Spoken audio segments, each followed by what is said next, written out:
tidak menjadi masalah. Yang paling penting di sini adalah seyogyanya kita sebagai seorang hamba patuh atas apa yang Allah perintahkan. Itu poinnya. Ketika Allah Ta'ala mengatakan jangan dekati pohon tersebut, mau pohon apapun itu, maka jangan didekati. Kenapa? Allah melarang kita mendekatinya. Falamma akala, Ibnu Katsir melanjutkan kembali, ketika Adam dan Hawa memakan dari buah pohon tersebut, falamma akala badat lahuma sau'atuhuma, pakaian Adam dan Hawa yang dipakai di surga tersebut badat, terlepas dari tubuh-tubuh mereka berdua. Maka disebutkan bahwa wa tafiqa yakhsifani alaihima min waraqil jannah, mereka berdua Adam dan Hawa bergegas untuk menutupi diri mereka dari dari daun-daun surga. Nah, Ibnu Katsir juga mengatakan daun surga menjadi penutup pakaian, penutup tubuhnya Adam dan Hawa adalah daunnya buah tin. Mereka anyam, lalu mereka jadikan pakaian untuk menutupi aurat-aurat mereka. Bapak Ibu hadirin wal hadirat rahimakumullah, di dalam tafsir Ibnu Katsir juga diceritakan bahwa ketika Adam dan Hawa merasa mengakui kesalahannya, lalu lepaslah pakaiannya menutupi. Satu riwayat mengatakan Adam berlari, Bapak Ibu.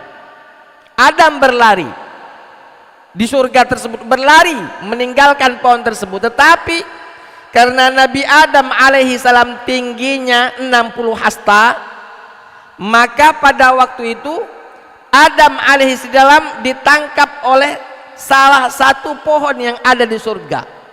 Kata Adam, lepaskan aku. Kata pohon tersebut, takkan pernah aku lepaskan engkau. Maka Allah subhanahu wa ta'ala berfirman, ya Adam, atafirruna minni, apakah engkau berlari dariku? Kata Adam, la ya Rabb, tidak ya Allah, bal astahi, akan tetapi aku malu dengan apa yang ada pada diriku sekarang. Bahasa kita ini perbuatan kotor, perbuatan fahisyah, sudah dikatakan jangan deketi, malah dideketi.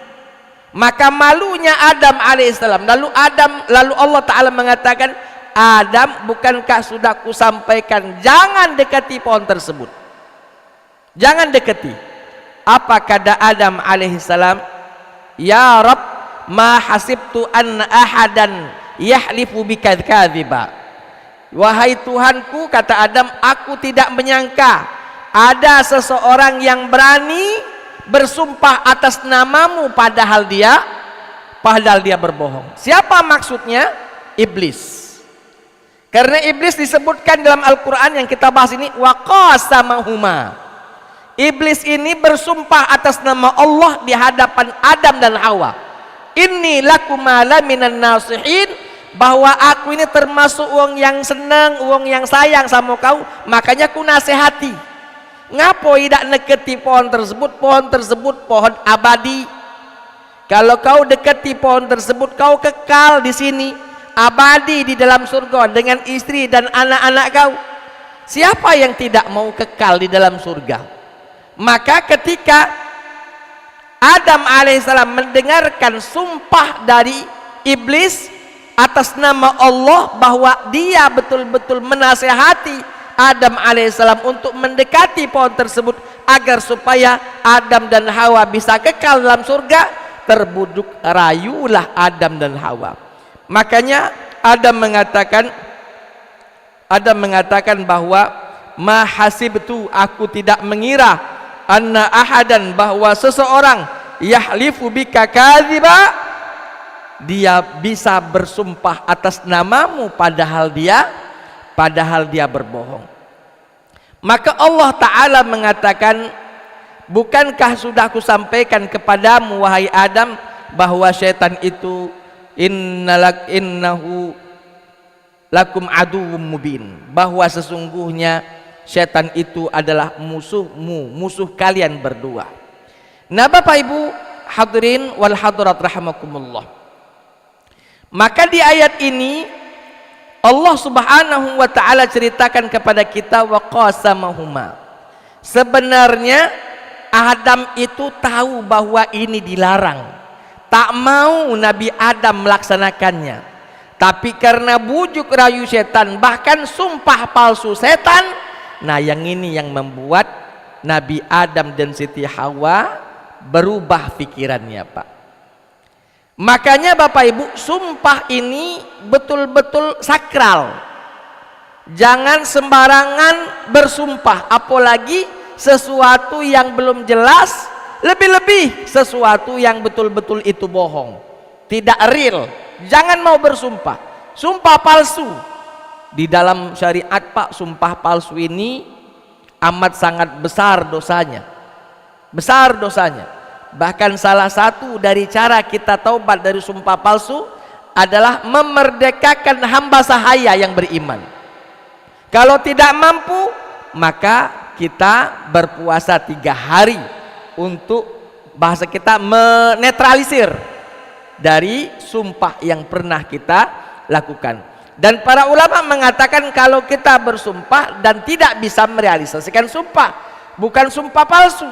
Kalau sumpah palsu memang lain lagi, ya. Apa namanya, dosanya besar di sisi Allah Subhanahu wa taala. Wa qasamahuma inni lakuma laminan nasihin. Setan bersumpah atas nama Allah, ya, lalu menasehati Adam dan Hawa bahwa setan itu betul menyampaikan satu fakta, satu berita, satu data menurutnya, bahwa Allah larang mereka berdua untuk mendekati pohon tersebut agar supaya Adam dan Hawa tidak kekal di dalam surga. Ma'asyiral hadirin, jamaah salat subuh yang dimuliakan oleh Allah Subhanahu wa taala.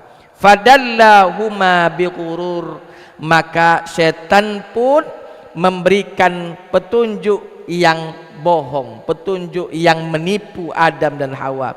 Falamma dzaqas syajarata, ketika Adam dan Hawa merasakan, ya, sudah buah-buahan yang dilarang tersebut, dari pohon yang dilarang, badat lahuma sawatuhuma, pakaiannya terlepas semua, wa tafiqa yakhsifani alaihima min waraqil jannah, Adam dan Hawa bergegas untuk menutupi auratnya dengan daun-daunan yang ada di dalam surga. Ibnu Katsir mengatakan daun itu adalah daun buah tin, daun pohon tin, dianyam lalu dipakai untuk menutup auratnya. Lalu wanadahuma rabbuhuma, Allah pun berkata kepada mereka berdua, alam anhakuma, bukankah sebelumnya sudah kularang kepada kalian, antilkumas syajarah, dari pohon terlarang itu, wa aqul lakuma, dan aku telah mengatakan kepada kalian berdua, inna syaitana lakuma aduwwum mubin, bahwa sesungguhnya syaitan itu musuh kalian berdua yang nyata. Dari surga Pak lah sudah diunjuk tahu oleh Allah bahwa setan itu musuh kalian yang nyata. Di surga, dari surga. Semenjak iblis diperintahkan untuk sujud kepada Adam, lalu iblis tidak mau sujud, padahal semuanya sujud, malaikat sujud. Iblis tak mau sujud, lalu mengatakan, aku lebih pakam, aku lebih bagus, aku lebih baik daripada manusia yang disebut dengan Adam itu. Aku lebih bagus. Engkau ciptakan ya Allah aku dari api, sedangkan Adam itu kau ciptakan dari tanah. Semenjak itu setan menjadi makhluk yang terkutuk. Ketika dikutuk oleh Allah, setan ini bersumpah akan menggoda dan menggelincirkan umat manusia, termasuklah Adam alaihissalam. Maka jadikanlah setan itu sebagai musuh kita Pak. Jangan diajak berkawan, jangan diajak berceesan. Kenapa? Allah sendiri sudah mengatakan ini di surga bahwa setan itu musuh kamu. Padahal surga itu tempat senikmat-nikmatnya tempat Pak, masih dikatakan musuh kamu setan itu.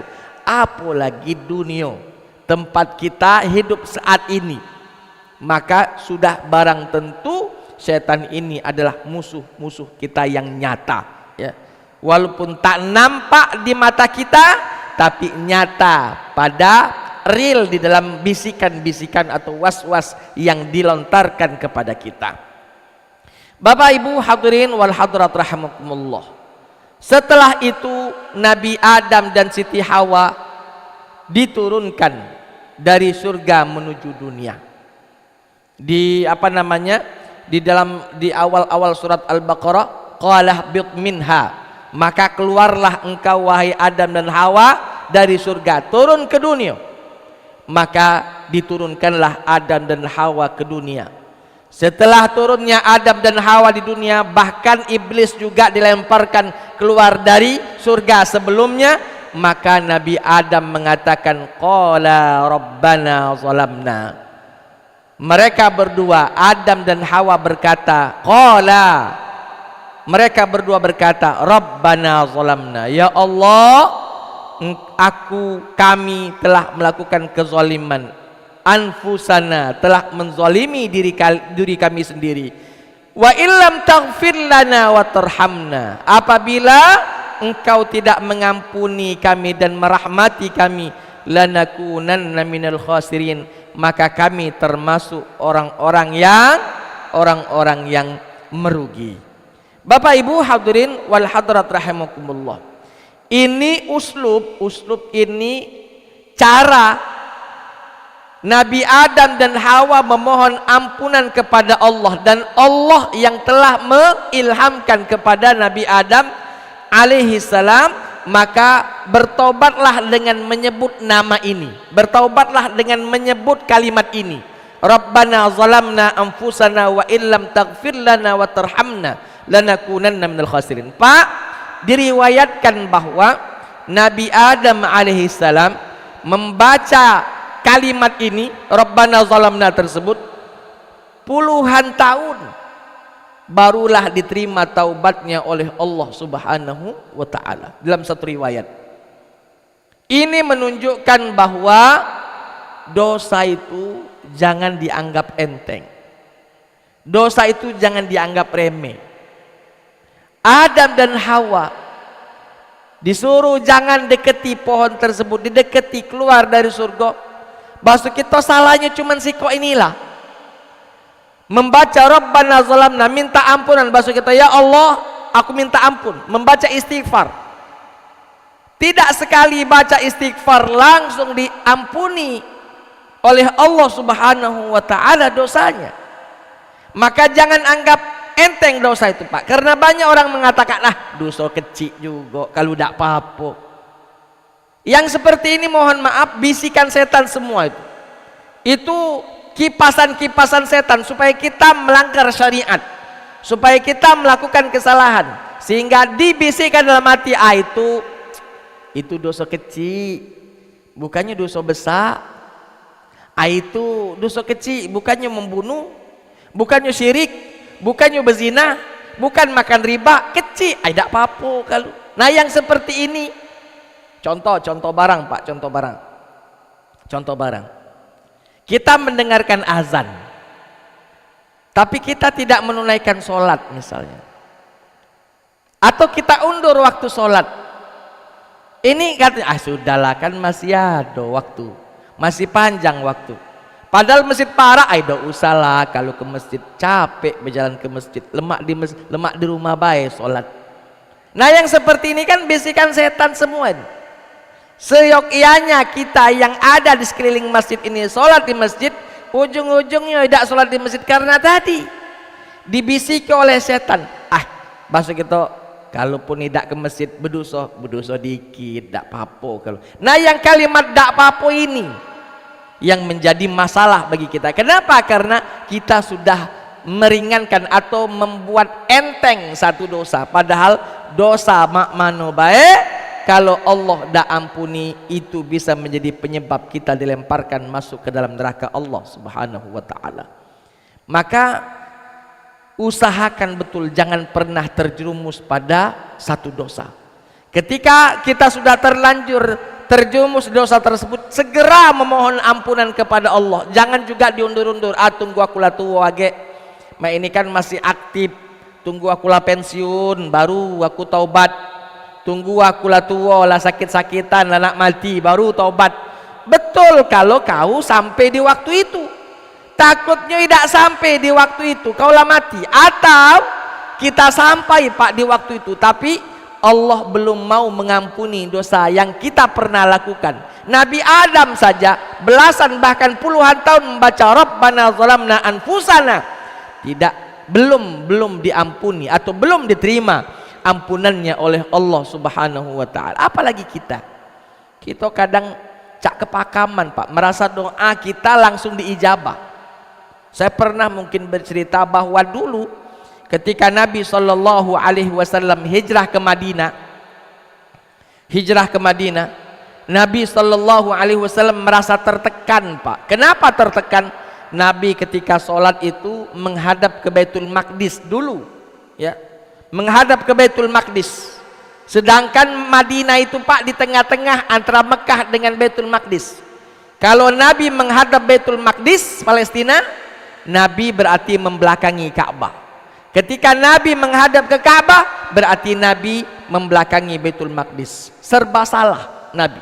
Padahal Nabi itu kepengen nian bahwa Ka'bah al-Musyarrafah yang ada di Mekah itu menjadi kiblat umat Islam. Nabi Muhammad berdoa Pak, memohon kepada Allah untuk menjadikan Ka'bah yang ada di Mekah itu adalah kiblat umat Islam. Kenapa? Orang-orang Yahudi Madinah dulu mengatakan, coba lihat Muhammad dan teman-teman Muhammad tuh, seandainya tidak ada kiblat kita, maksudnya Palestina, Baitul Maqdis, seandainya tidak ada Baitul Maqdis, mereka tak tahu mau menghadap kemana sholatnya. Nah ini tersinggung Nabi. Akhirnya Nabi memohon kepada Allah agar supaya Allah jadikan Ka'bah saja sebagai kiblat sholat mereka, bukanlah Masjidil Aqsa yang ada di Palestina. Berapa lama Pak Nabi Muhammad berdoa baru diijabah doanya oleh Allah? Kita ketahui bahwa 16 bulan Pak. Qad nara taqalluba wajhika fis sama. Kami telah melihat bahwa kami melihat mukamu setelah sholat selalu melihat ke langit, berdoa kepada Allah, meminta ya Allah jadikan Ka'bah sebagai kiblat kita. 16 bulan Pak Nabi Muhammad berdoa. Barulah Allah Ta'ala mengatakan fawalli wajhaka syatral masjidil haram. Sekarang pandanglah atau menghadaplah mukamu menghadap kiblat Masjidil Haram, Ka'bah yang ada di Masjidil Haram.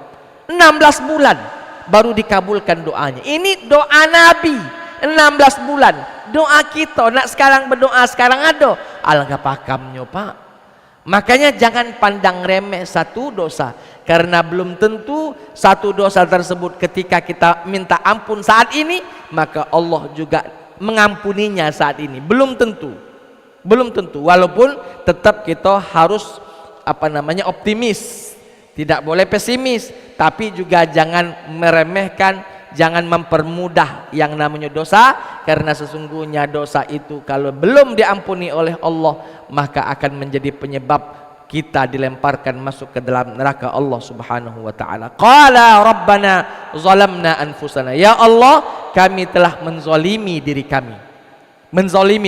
Coba lihat Pak di sini. Di sini ayat ini menjelaskan kepada kita bahwa Nabi Adam ketika memohon ampunan kepada Allah, Nabi Adam tidak nyala-nyala ke setan Pak. Tapi Nabi Adam mengatakan kami telah menzalimi diri kami sendiri. Artinya apa? Jangan nyala ke wong ketika minta ampun kepada Allah. Kamu seharusnya ketika minta ampun salahkanlah diri kamu sendiri. Tuhan, aku sudah terjerumus pada dosa A, dosa B. Jangan, Tuhan, aku dasar ponakan aku itu, dasar adik aku itu, dasar kakak aku, dasar kawan aku itu ngajak aku yang tidak benar. Tidak usah nak nyala-nyala ke wong. Langsung be Rabbana zalamna anfusana. Ya Allah, kami telah menzalimi diri kami. Wa illam taghfir lana, seandainya engkau tidak mengampuni kami, wa tarhamna, merahmati kami, lanakunanna minal khasirin, sungguh kami akan termasuk orang-orang yang merugi. Jadi memohon ampunan tuh Pak, tidak usah nak diungkit-ungkit lagi siapa yang membawa kita, siapa yang mengajak kita. Fokus saja pada diri kita, fokus saja pada diri kita. Rabbana zalamna. Dan para ulama mengatakan bahwa kezaliman itu setidaknya Pak ada 3. Dan ini sering saya sampaikan. Pertama, zalim kepada Allah sang pencipta. Yang kedua, zalim kepada makhluk, siapapun makhluk itu, mau manusia atau hewan, zalim kepada makhluk. Yang ketiga, zalim kepada diri kita sendiri Pak. Pak, ketiga-tiganya ini adalah dosa. Wabil khusus zalim kepada Allah. Hak Allah tidak kita tunaikan. Contoh, sholat itu hak Allah atas diri seorang hamba. Sholat kewajiban kita hamba kepada Tuhan kita, yaitu Allah. Ketika kita tidak sholat, zalim tidak? Zalim karena itu hak Allah atas kita, tapi tidak kita tunaikan. Kewajiban kita tidak kita sampaikan kepada Allah Subhanahu wa ta'ala. Ini zalim kepada Allah. Zalim kepada Allah. Ada zalim kepada makhluk. Contoh ya, kita mengambil hak orang, merampas orang, menyakiti hak orang, menyakiti orang, mengambil atau merampas hak orang. Bukan hanya orang, manusia saja, bahkan hewan. Coba lihat dalam hadis disebutkan ada seseorang masuk ke dalam neraka gara-gara kucing Pak. Ada orang yang masuk neraka, dalam hadis mengatakan ada orang yang masuk neraka gara-gara kucing. Kenapa? Kucing tersebut dimasukkannya di dalam kandang atau disekapnya, tidak diberikan makan, tidak diberikan minum, mati di dalam kandang, kelaparan, tidak juga dilepasi supaya dia tadi nyari makan dewek, disekapnya, tidak diujuk makan, tidak diujuk minum sampai mati. Maka dia ini zalim, kata Nabi, dimasukkan orang itu ke dalam neraka atas kezaliman yang dia lakukan kepada kucing tadi. Pak, dengan kucing baik, ketika kita melakukan kezaliman itu diancam dengan neraka, apalagi zalim kepada manusia yang notabenanya lebih mulia penciptaannya. Manusia lebih mulia penciptaannya dibandingkan binatang. Maka ketika kita zalim kepada makhluk saja, kepada binatang saja diancam masuk neraka, apalagi zalim kepada manusia, zalim kepada sesama kita, zalim kepada orang tua misalnya. Na'udzubillah summa na'udzubillah. Maka hati-hati. Dalam hadis juga menceritakan bahwa ada orang yang masuk surga gara-gara binatang. Ini gara-gara anjing Pak. Seorang wanita pelacur mencari minum, mendapatkan sumur yang sudah dalam, turun pelacur tadi, mengambil air minum lalu meminumnya. Setelah kenyang dari minum, dia keluar dari sumur. Rupanya di atas ada anjing yang sedang menunggu, menjulurkan lidahnya, kehausan seperti mana yang dirasakan oleh wanita kupu-kupu tadi, wanita kupu-kupu malam tadi. Akhirnya turun lagi wanita pelacur tadi, mengambil lagi air menggunakan sepatunya, diangkat naik ke atas lalu diberikan kepada anjing. Allah Subhanahu wa ta'ala mengucapkan terima kasih kepada wanita pelacur dan memasukkan wanita pelacur masuk ke dalam surga. Ini anjing Pak. Menolong anjing saja bisa saja menjadi penyebab masuk surga, apalagi menolong manusia yang notabenanya adalah lebih mulia penciptaannya dibandingkan binatang itu sendiri. Maka Rabbana zalamna, mereka berdua berkata, Rabbana zalamna anfusana, ya Allah, kami telah melakukan kezaliman pada diri kami. Wa illam taghfir lana, seandainya engkau tidak menerima taubat kami, wa tarhamna, dan tidak merahmati kami, kami termasuk orang-orang yang merugi. Di ayat ini jelas mengatakan bahwa tidak ada yang menerima taubat kecuali Allah. Tidak ada yang mampu mengampuni dosa-dosa kita kecuali Allah Subhanahu wa taala.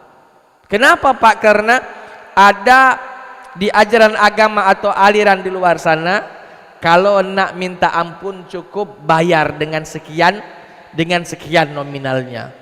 Bayar sekian nominalnya maka bersih lagi, suci lagi, dosa kamu habis lagi. Tidak jadi Pak. Yang mengampuni dosa itu adalah Allah, bukan bayar membayar. Bukan bayar membayar. Mungkin orang itu mengatakan kamu dalam Islam juga sama, ada yang namanya zakat. Ketika kamu bayar zakat kan disucikan lagi diri kamu. Kita katakan itu karena Allah yang memerintahkannya, bukan zakatnya yang mengampuni kami, tapi Allah Subhanahu wa taala mengatakan salah satu cara minta ampunan supaya bersih lagi keluarkan zakatnya. Nah, kita keluarkan. Ma'asyiral hadirin jamaah salat subuh yang dimuliakan oleh Allah. Maka tidak ada yang bisa mengampuni dosa-dosa kita selain Allah Subhanahu wa taala. Pak, dosa sebesar apapun, dosa sebanyak apapun, Allah lah sang pengampunnya. Di dalam sebuah hadis, walaupun dosa kita mentok ke langit saking banyaknya, jumlahnya seperti buih di lautan, akan diampuni oleh Allah Subhanahu wa taala seandainya kita betul-betul optimis dan merasa yakin bahwa Allah akan mengampuni dosa-dosa kita. Syarat dan ketentuan berlaku. Syarat taubat sudah kita sampaikan, setidaknya ada 3 ketika berkaitan dengan dosa kepada Allah. Pertama, meninggalkan dosa tersebut. Yang kedua, ya, dia menyesali atas apa yang dia pernah kerjakan. Dan yang ketiga, dia berazam, dia bertekad tidak akan pernah kembali pada salah yang sama tersebut. Nah, ketika dosa tersebut sudah diampuni oleh Allah Subhanahu wa taala, barulah dia merasa tenang.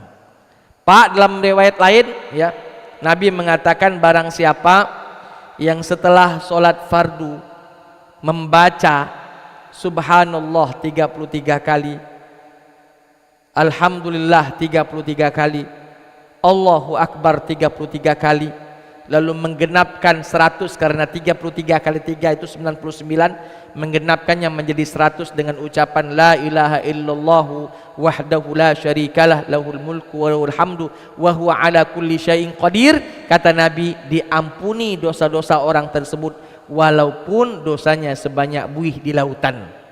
Makanya jangan pernah meninggalkan zikir itu Pak. Sesibuk apapun kita, jangan pernah meninggalkan subhanallah 33, alhamdulillah 33, Allahu akbar 33, dan genapkan 100 dengan ucapan la ilaha illallah ila akhirih.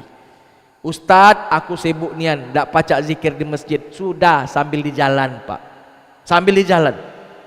Boleh Ustadz, boleh. Kalau memang terlalu sibuk kita, misalnya sudah assalamualaikum, assalamualaikum, ada kerjaan lain yang sudah menunggu, sudah. Kita keluar dari masjid berzikir sambil berjalan menuju tempat pekerjaan kita. Misalnya karyawan di BP ini, misalnya kantor sebelah.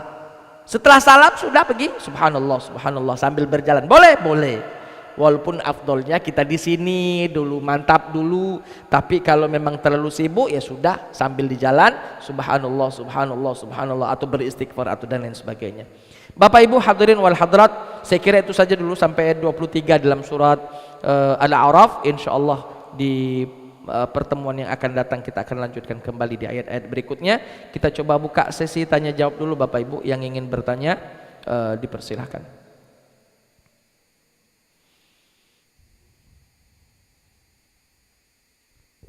Baik Pak Ustaz, Assalamualaikum warahmatullahi wabarakatuh. Assalamualaikum warahmatullahi wabarakatuh. Jadi menyimak dan merenungi Al-A'raf 20, 21, 22, 23, 24 ini artinya itu menggambarkan sejarah bagaimana permusuhan abadi antara manusia dengan setan Pak Ustaz ya.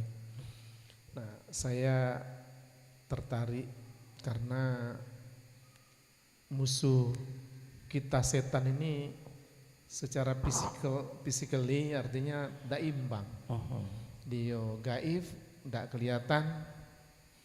Kita tidak pacak nyingok dia pacak nyingok kita. Iya. Nah, Dan dalam surat An-Nas itu kan dikatakan min syarril waswasil khannas, kan, dari bisikan setan berupa al-waswas dan khannas. Nah, yang khannas itu kan artinya setan itu hebatnya baca masuk lewat aliran darah manusia ini. Nah, tentu menjadi suatu bekal yang baik bagi kita semua, barangkali bagaimana kita melawan setan yang tidak nampak ini, yang setiap saat ngintai kita ini, Pak Ustadz. Makasih. Assalamualaikum warahmatullahi wabarakatuh. Assalamualaikum warahmatullahi wabarakatuh. Begini Pak, betul bahwa ini sejarah menjelaskan kepada kita bahwa jangankan kita, bahwa permusuhan itu abadi semenjak di zaman Adam, bapak moyang kita pertama.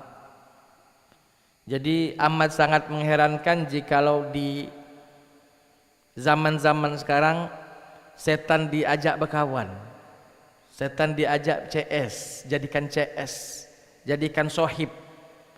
Selayaknya setan itu dijadikan musuh.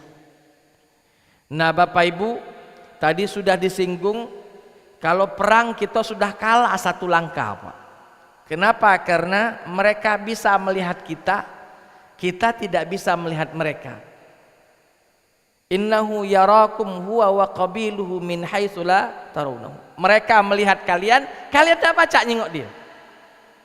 Aman pacak nyengok dia, Pak, alangkah lemak mintinya. Tapi karena tadi ini adalah sudah disampaikan oleh Allah Subhanahu wa taala, maka seyogyanya kita berhati-hati. Walaupun itu tak mampu kita melihatnya, Allah dan Rasulnya sudah mengingatkan kepada kita. Setan itu tak mampu langsung menyakitimu, maka was-was tadi perbanyak kalian untuk menjaga diri kalian, menameng diri kalian, supaya setan tak menjadi was-was di pikiran kita. Apa itu? Memperbanyak mengucapkan ta'awuz, a'udzubillahi minasyaitonir rajim.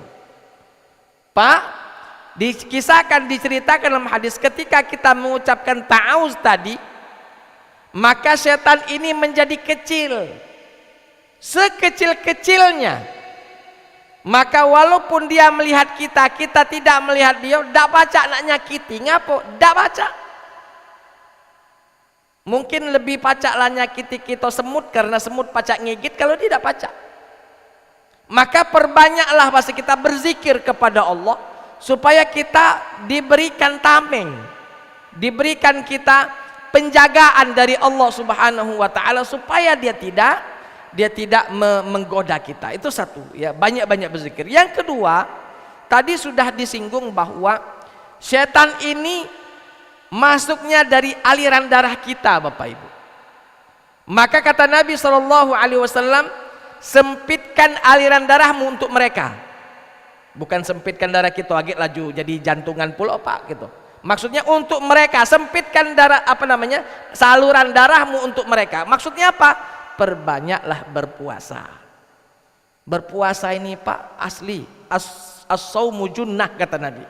Puasa itu sebagai tameng, bisa menjaga hati, bisa menjaga emosi, bisa menjaga kita dari kemaksiatan. Karena kalau orang puasa, Pak, banyak pikiran ini, dak kado aku puasa melakukan A, melakukan B, melakukan C. Akhirnya ketika puasa dia tidak melakukannya, walaupun mungkin setelah buka digawikannya lagi. Tapi setidaknya dari rentan dia berpuasa, dari sebelum subuh sampai ke maghrib, dia ada tameng, ada yang menjaganya. Puasa menjadi junnah, puasa menjadi tameng untuk kehidupan dia sehari-hari. Maka Bapak Ibu hadirin, perbanyaklah kita melaksanakan ibadah puasa sunnah. Sekarang bulan Syawal, saya yakin mungkin Bapak Ibu sudah kebanyakan sudah selesai Syawalan 6 harinya, ya. Kalaupun sudah selesai, silakan ditambah lagi dengan puasa Senin Kemisnya, ditambah lagi dengan ayyamul bidnya 13, 14, 15 di setiap bulannya. Nanti ketika masuk di bulan Muharram, kita puasa lagi di bulan Muharramnya, dan lain sebagainya. Memperbanyak melaksanakan ibadah puasa, memperkecil aliran darah kita untuk untuk mereka, untuk masuknya setan ke dalam diri kita. Jadi perbanyaklah berpuasa, perbanyaklah berzikir, mohonlah perlindungan kepada Allah Subhanahu wa taala dengan cara memperbanyak mengucapkan a'udzubillahi minasyaitonir rajim, aku berlindung kepada Allah dari godaan setan yang terkutuk, ya. Nah, selanjutnya Bapak Ibu, kita juga diberikan hawa nafsu.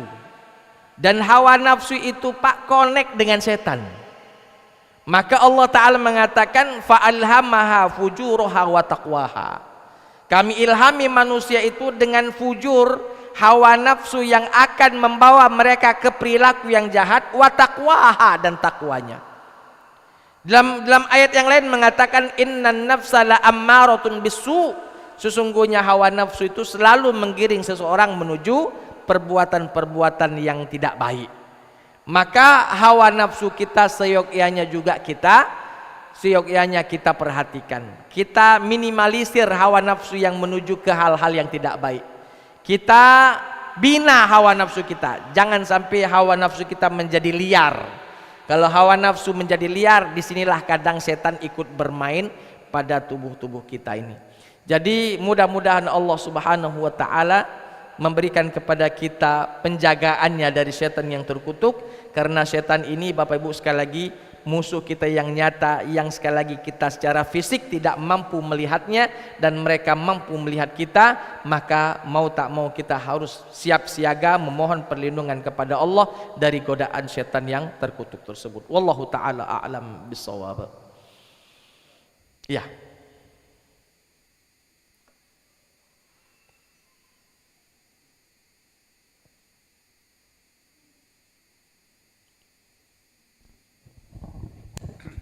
Assalamualaikum Ustaz. Waalaikumsalam warahmatullahi wabarakatuh. Ini waktu sekolah agama di dusun lagi kecil. Waktu Adam dan Hawa itu tanda petik makan buah kuldi. Adam ngembek siko, Hawa ngembek dua. Hawa lebih makan lebih banyak. Waktu tegur Tuhan, Adam tuh jadi isi kerongkongan jadi buah jakun.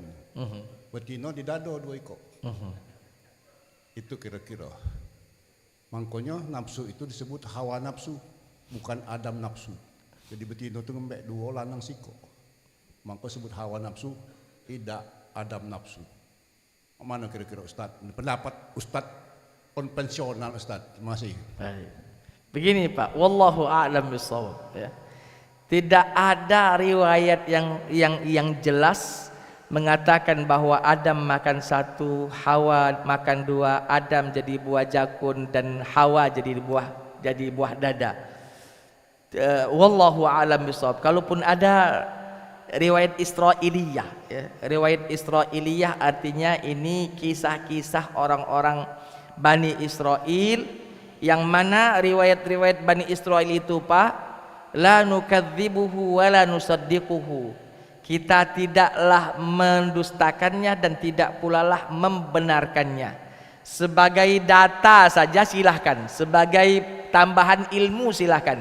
Tapi kalau meyakininya sebagai data yang valid tidak bisa. Kenapa? Karena tadi Israiliyat itu kata para ulama tidak bisa diambil dan tidak bisa ditolak. Ya, sebagai data saja, sebagai informasi saja, ya. Sebagai informasi saja. Jadi secara hadis yang jelas Nabi menyampaikan itu bahwa Adam makan 1, Hawa makan 2. Wallahu a'lam bishawab. Dari jumlahnya saja Adam makan 1, Hawa makan 2 saja tidak ada secara jelas dalam hadis yang sudah saya baca, ya. Apalagi Adam makan 1 jadi buah jakun dan Adam makan 2 jadi buah dada, ya. Wallahu a'lam bishawab. Sebagai data informasi silahkan, karena kalaupun ada ini sebagai Israiliyat, cerita-cerita orang Bani Israel dulu. Karena Bani Israel itu Pak banyak-banyak ceritanya, tidak tahu dapat dari mana cerita ini. Makanya Nabi sendiri mengatakan la nukadzibuhu wa la nusaddiqu. Kita tidak mendustakan cerita itu, tidak baca kita katakan bohong. Tidak, jangan. Ya, kita juga tidak boleh nerimanya mentah-mentah, jangan. kita tidak mendustakannya, tidak pula lah menerimanya. Maksud itu cuman informasi, ya, kabar apa namanya, kabar burung baik, sudah dapat informasi, sudah tidak dibenarkan, tidak pula didustakan. Wallahu a'lam bissawab. Adapun cerita-cerita yang sampai ke kita seperti itu, ya saya yakin adalah cerita apa namanya, Bani Israel atau Israiliyat. Karena di dalam tafsir Ibnu Katsir tidak menjelaskan itu secara detail. Bahkan sebelum saya ke sini saya membaca tafsir Ibnu Katsir, saya baca juga tadi tafsir Al-Qurtubi, saya juga tafsir Al-Muyassar, saya tafsir At-Tabari, tidak menjelaskan itu secara detail. Jadi para ulama salaf kita tidak menjelaskan Adam makan berapa, Hawa makan berapa, Adam jadi apa, Hawa makan jadi apa. Kalau ada, pastilah apa namanya, ulama-ulama kita tuh menjelaskan bahwa seperti ini, seperti ini, seperti ini. Wallahu alam. Itu saya yakin sebagai kabar Israiliyat, cerita-cerita orang Bani Israel dulu, tidak kita dustakan, tidak pula lah kita benarkan. Wallahu a'lam bissawab. Ya, silakan.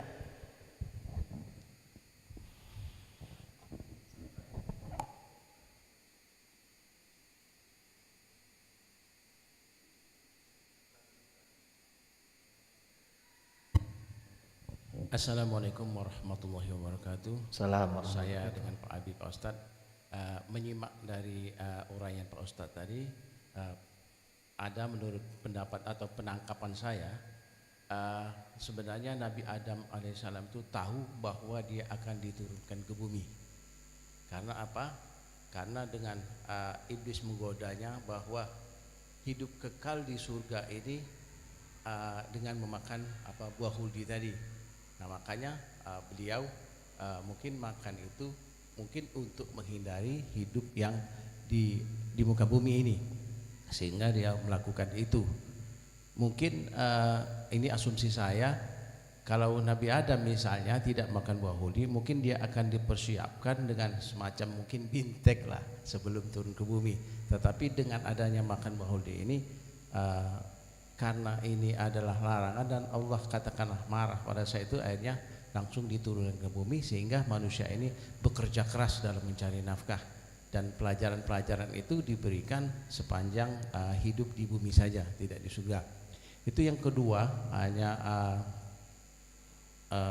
katakanlah pengalaman tadi, orang yang bersumpah palsu karena ini teman saya kan, bersumpah palsu dan menzolimin orang lain di pengadilan.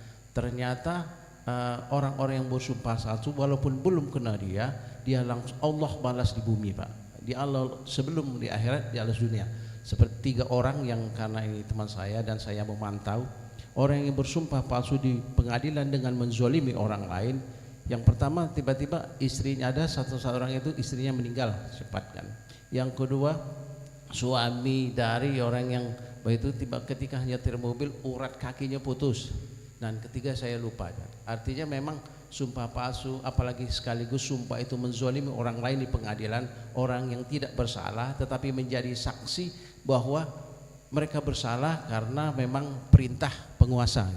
Nah, akhirnya yang terjadi seperti itu tadi. Ini sebagai informasi saya. Terima kasih. Assalamualaikum warahmatullahi wabarakatuh. Assalamualaikum. Terima kasih. Begini Pak, masalah Adam sudah tahu akan diturunkan ke dunia, makanya Adam dan Hawa tergoda untuk memakan buah huldi supaya kekal di surga, tidak mendapatkan kehidupan duniawi.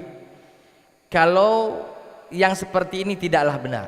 Adam alaihissalam pada awalnya tak tahu akan diturunkan ke dunia. Pada awalnya tak tahu. Yang tahu perihal ini adalah Allah dan para malaikat saja.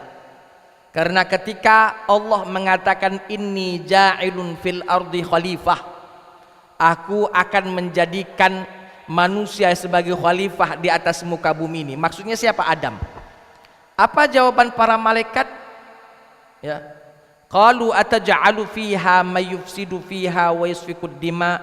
Ya Allah, apakah engkau akan jadikan manusia di atas muka bumi ini, mereka akan menumpahkan darah di atas muka bumi ini, merusak bumi dan lain-lain. Jadi apa namanya, rencana manusia akan dijadikan khalifah itu dalam Al-Quran Allah hanya menceritakan kepada malaikat saja. Nah, setelah Allah ciptakan Adam alaihissalam, tidaklah dikatakan Adam, siap-siap kau nak kuturun ke bumi. Ini kuajarkan kau ilmu, wa 'allama Adam al-asma'a kullah. Ini bekal kau. Ya, kita kita daurah dulu, ini bekal kau supaya tidak tahu, ya. Tidak tahu Adam dan Hawa bahwa dia akan diturunkan ke muka bumi. Lalu kenapa Adam dan Hawa memakan buah yang notabenanya kata setan kalau dimakan buah itu akan menjadi kekal di atas di surga? Pak, ini manusia, bukan hanya kita. Adam juga punya hawa nafsu. Adam juga hawa nafsu. Tahu di surga ini lemak, tidak perlu begawe lagi, cukup kita menghayal aku nak ini datang. Keindahan, pokoknya tidak pacak lagi dipikirkan, tidak pacak lagi dibayangkan surga itu. Nah, siapa yang tidak tergugah hawa nafsunya untuk tinggal abadi di situ? Maka ketika setan mengatakan, kau tidak kelamo di sini, setidaknya mati, karena yang kekal hanyalah Allah. Setidaknya mati.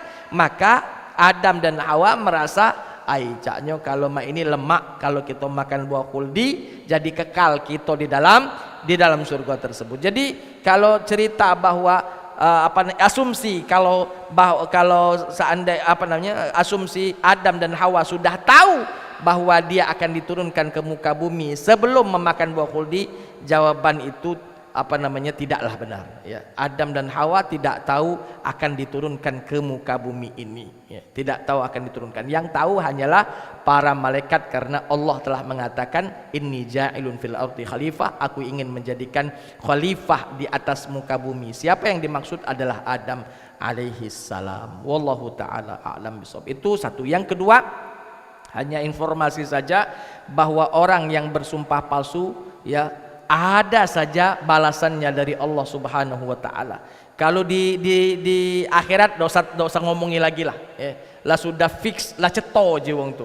Lah sudah fix itu. Tapi yang di dunia ini kadang Pak kita temukan, ya, orang yang bersumpah palsu seperti yang diceritakan tadi, ada saja masalahnya, ada saja musibahnya. Yang jelas kalaupun lepas musibah dunia, lah pastilah nunggu di akhirat kalau memang dia tidak bertaubat kepada Allah atas sumpah palsu yang dia ucapkan. Wallahu taala alam bishawab. Saya kira itu saja dulu yang bisa saya sampaikan pada kesempatan kali ini. Mudah-mudahan ada manfaatnya. Sejenak mari kita mengangkat tangan berdoa kepada Allah taala. Mudah-mudahan apa yang kita niatkan, apa yang kita harapkan, Allah Subhanahu wa taala berkenan untuk mengijabah semua doa-doa kita. A'udzubillahi minasyaitonirrajim. Bismillahirrahmanirrahim. Alhamdulillahirabbil alamin. Wassalatu wassalamu ala asyrafil anbiya'i wal mursalin wa ala alihi wa sahbihi ajma'in. اللهم أنت يا غفار اللهم اغفر لنا ذنوبنا ولوالدينا وارحمهم كما ربونا صغارا اللهم اجعل جمعنا هذا جمعا مرحوما وتفرقنا من بعده تفرقا معصوما ولا تجعل فينا ولا منا شقيا ولا محروما اللهم زدنا علما وارزقنا فهما اللهم أرنا الحق حقا وارزقنا اتباعه وأرنا الباطل باطلا وارزقنا اجتنابه واجعلنا من الراشدين ربنا آتنا في الدنيا حسنة وفي الآخرة حسنة وقنا عذاب النار وصلى الله على خير خلقه محمد وعلى آله وصحبه أجمعين سبحان ربك رب العزة عما يصفون وسلام على المرسلين والحمد لله رب العالمين. Itu saja mungkin yang bisa sampaikan pada kesempatan kali ini. Mudah-mudahan ada manfaatnya bagi kita semuanya. Subhanakallahumma wa bihamdika asyhadu an la ilaha illa anta astaghfiruka wa atubu ilaik. Assalamualaikum warahmatullahi wabarakatuh.